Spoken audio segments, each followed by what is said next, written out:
Then I went again. Well, he said that, Spiritual dimension. How precious and how I'm important in the world. became a family. Everyone else was astonishment.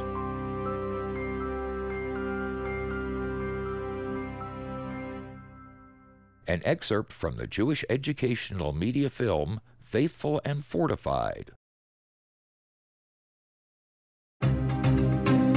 Yitzhak Rabin served as Prime Minister of Israel from 1974 to 77 and from 1992 to 95. In 1972, he was serving as Israel's ambassador to the United States. Ambassador Yehuda Avner was a member of Rabin's staff in Washington at the time. We climb the steps and we go into the waiting room on the right-hand side. Eventually we are ushered in to the Rebbe, the two of us. The Rebbe behind his desk, Rabin on this side, I'm next to him. He looks around, a stark room, absolutely no decoration, only Sfarim, Sfarim, Sfarim. Not only Sfarim, they're old Sfarim, tattered Sfarim. He'd never been in such a room in his life. At the beginning, we started, and the rabbi stressed that the discussion will be in Hebrew. It was a perfect Hebrew, but, you know, with the expression that my ears were not too well tuned for them. I remember quite vividly this discussion. It started by a question that was put to me by the rabbi. Aren't you feel alone as the representative of the Jewish state among 120 countries and peoples that are represented in Washington? From this beginning, the rabbi started to deal with the question, Am levadad ishkon, what has kept the people of Israel always, little bit alone, by choice or by outside pressure or rejection. It's by the two forces. First, by our own choice, by the Jewish people's own choice, to be what they are, to stick to the Torah, to the faith, to the tradition of the Jewish people for 2,000 years, without a state. Inquisition, expulsion, pogroms, no doubt the Holocaust. And regardless to all this, the Jewish people remain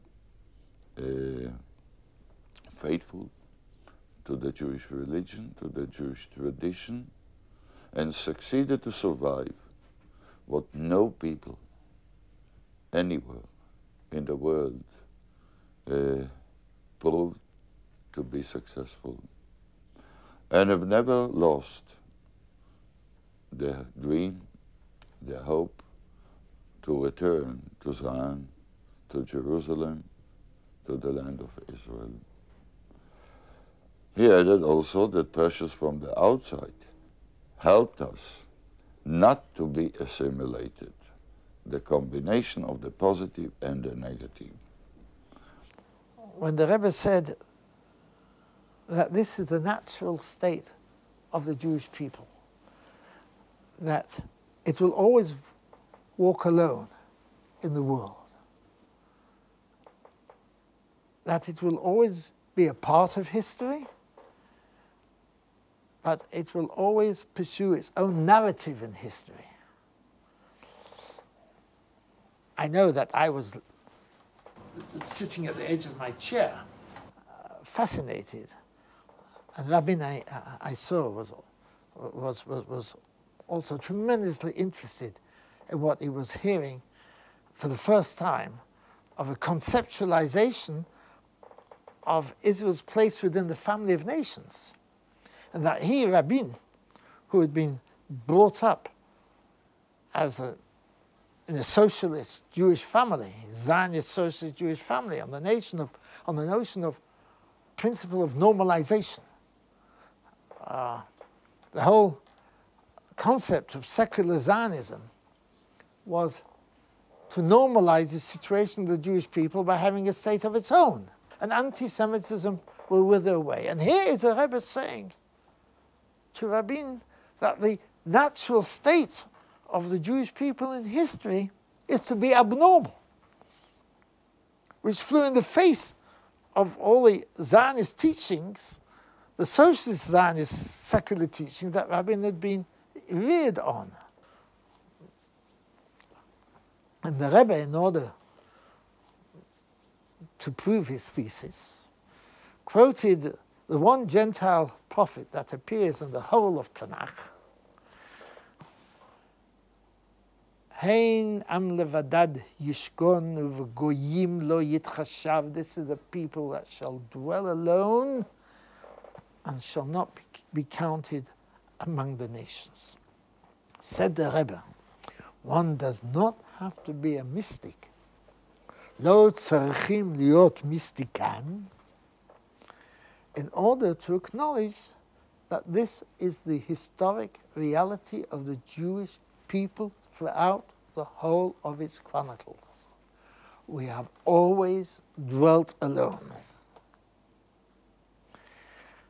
And Medinas Yisrael, the state of Israel, will not change that divine reality. Hence came his question, do you ever feel lonely as ambassador in Washington, D.C.?